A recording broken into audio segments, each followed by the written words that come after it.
The big day has finally arrived. The NBA All-Star Game 2015 is about to start here at the Madison Square Garden. All-Star Weekend has been building up to this when the best from the East takes on the best from the West. Some notable names will be absent today, like the Lakers' Kobe Bryant, who will miss in this All-Star Game due to injury. The Clippers' Blake Griffin, who was replaced with Damian Lillard, and Anthony Davis is also out, and his replacement is Dirk Nowitzki. But fans can expect to see the big names of NBA basketball suited up and go at it here in Madison Square Garden.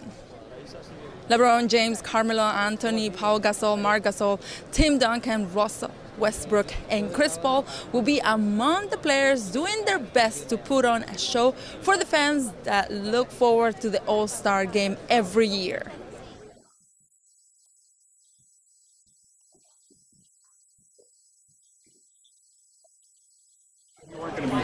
I was going to go to the beach for a little bit, so this is a little different, a little cooler. It's a little chillier than the beach, but no, I'm enjoying it. Went out a little bit last night. New York is a great city, great town, always stuff going on, and so yeah, just trying to enjoy the weekend, and you know. This is an all-star game for the fans. They get to choose the starters, and the coaches chooses the rest of the teams. In the case of injuries, the commissioner gets to pick the players. Okay, guys, tell me about your experience so far in this 2015 NBA All-Star Game. It's crazy. We get to see a bunch of people, a bunch of stars we see on TV here in person. It's live, it's crazy. What about you? It's a great experience. You got people from all over the world coming to New York City. The environment is just crazy to catch this energy, a once-in-a-lifetime experience.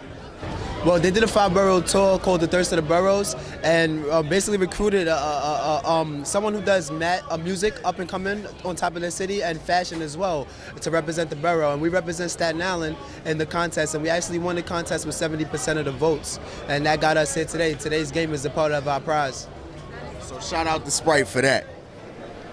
Coaching for the East will be Mike Budenholzer of the Atlanta Hawks, and for West, Steve Kerr, head coach of the league leading Golden State Warriors.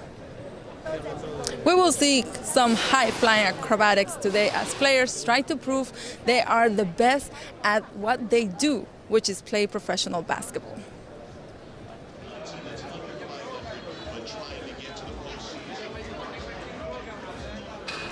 If you were watching the NBA All-Star 2015 at home, it looked like a big battle between Russell Westbrook and LeBron James for MVP honors.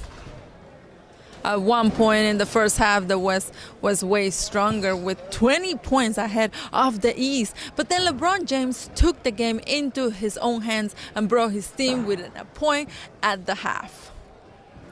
The fans were entertained at halftime by Ariana Grande and her special guest Nicki Minaj in a sexy set that featured a great live show, a stage full of dancers, and of course 2 of the most popular singers in music today.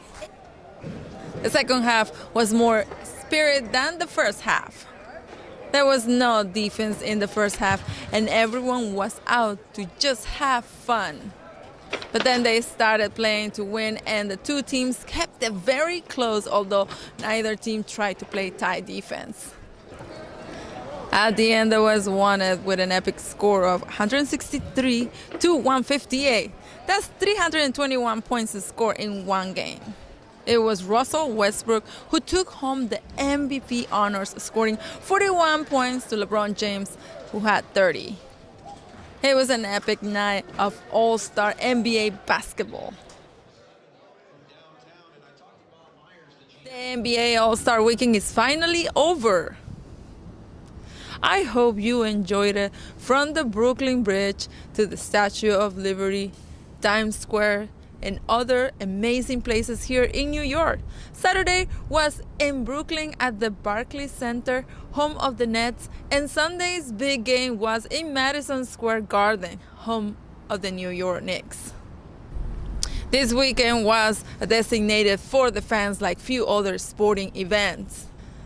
having the stars of the NBA past and present in this event, and the fans got to see them up close and watch them put on a show of high scores and great basketball moves, making the 2015 NBA All-Star Weekend one of the best sporting events I've been to in a while. Next year, it will be on Valentine's Day, February 14, 2016, at the Air Canada Centre in Toronto, Canada, home of the Raptors. Now it is time to head back home to Los Angeles. Thank you for watching, and I'll see you next time. From New York City, this is Claudia Gestro for the LA Post-Examiner.